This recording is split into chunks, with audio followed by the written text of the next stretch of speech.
So I noticed that there's a gap. It's probably been there the whole time, but I just noticed it and decided it was enough of a thing. Cereal or soda box in this case can work pretty good as a shim to get under there.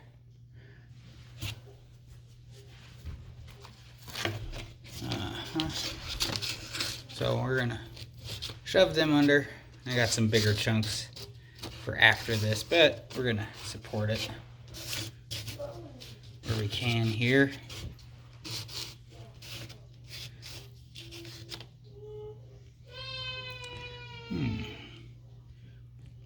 Looks like a nice triangle or a piece that I can stick one of these in here. Huh? There we go. Okay. Alright, well, I don't need to hold the camera to do that. But yeah, shoving them under there makes a pretty good shim to help add support so that it doesn't